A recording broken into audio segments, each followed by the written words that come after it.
And so I know there's a lot of creatives that have stepped out of church and that isn't their story. And they're like, man, I feel so disconnected.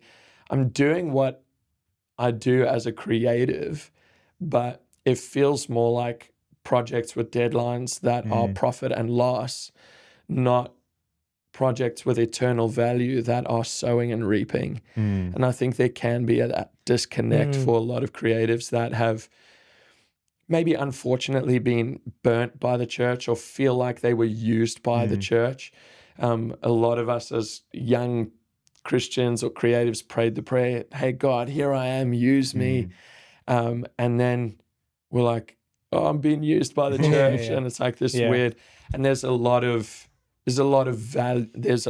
real stories where there was genuine, someone was probably used beyond what they could have been. But I think a lot of how that season started and ended, I think determines where people have ended up today. A stark difference between someone that feels called to step out and do something in more of the secular space versus someone who feels used and burnt out and is leaving.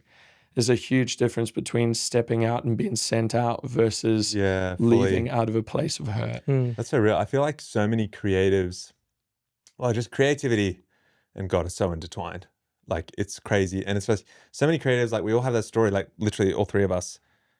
Like, we found our creative gifts in the church, through the church. And you actually, like, so many creatives I know found their foundation, their talent, their giftings, all those things through the church. And you almost grow up through this season of like your young creative ability. And then you get to this point where you got to step into the next and like identifying that calling and not getting confused. And like we say it all the time, that like we seek first the kingdom of God. Like through everything we do, like that's our mantra almost of like what we believe so fundamentally. And it's like, it helps differentiate that, like the season changes and everything. And it's like, would you say then like allowing someone to like speak into you to help discern? And like, when as a creative would you go like, is a good time to talk to someone about how you're feeling about like, I think I'm living my, like I meant to make a movie and I'm making a movie, but am I living my calling? And it's hard because I think creatives traditionally like to buck the system. So it's like if there like when you have somebody who's like an oversight or somebody who's above you, it's like, no, get out of here. You know, like, exactly. What do you mean you've got notes?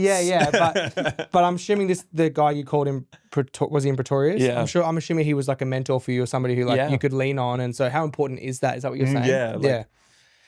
Yeah, I mean, I think we live in a world where we live in like hyper-individualism. Everybody is like trying to find their lane or their truth, or it's hyper-individualism. And I think the reality is at the end of it all, no man is an island.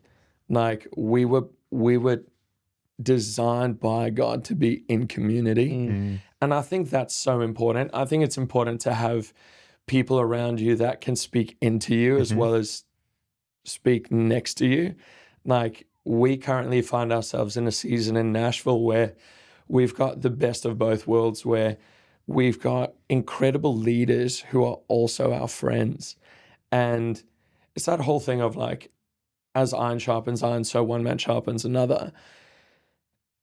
When iron sharpens iron, it's not a beautiful process. Like you're not looking at iron sharpening iron and being like, oh, wow, I want to do that. This is incredible. It's like, no, it's two very hard pieces of metal literally jarring against one another. Sparks are flying. It's not a pretty process.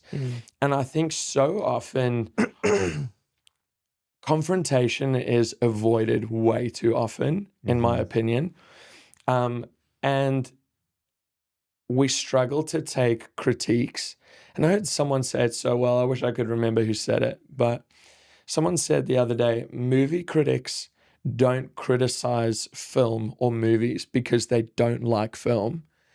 They criticize film because they love it and they have a passion for it. I like that. And they want to see it get better. Yeah. And I think for so many of us, we need to invite some people to be in our worlds that are critics in that sense of the term, where it's like, I'm going to invite you to critique me, not because you think I'm doing something wrong, but because you want the best for Yeah, me. that's good. Right. You want to see me get better.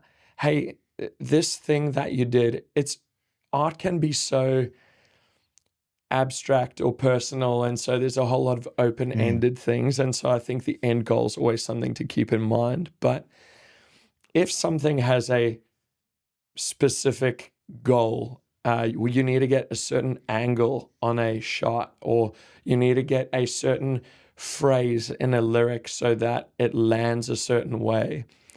Someone's got to be able to say, hey, I don't think this is landing how you want it to.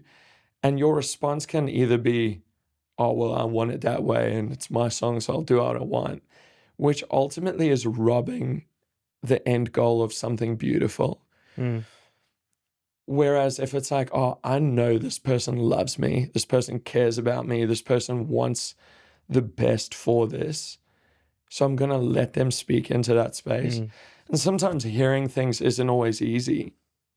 But Dan Terry, if you don't know Dan Terry, D2. Oh, the big what man. a guy. What a guy. I think everyone actually would know Dan Terry. Yeah, I think Dan- most people would know him. The most connected man. I mean, he knows everyone. He knew you before you knew him. I have found myself in situations in life where I'm like, how am I here right now? This is incredible, like courtside at a basketball game. And I'm who's sitting like, next to you? Dan and Terry. I look around and I'm like, I'm here because Dan knew someone that knew someone that knew someone Literally. that got us here. Yeah. But Dan is one of the most incredible, insightful guys I've ever met in my life. A great person that knows when to be a pastor, knows when to be a leader, knows when to be a friend, and knows when to be all of those things at the same time. He's great. But Dan has this thing where he's like, clear is kind. If we're clear at the beginning with what the goal is of something, then everybody's expectations are the same. That's good. And no one gets disheartened because there's an unmet expectation. If there's clarity from the beginning, we can work with that.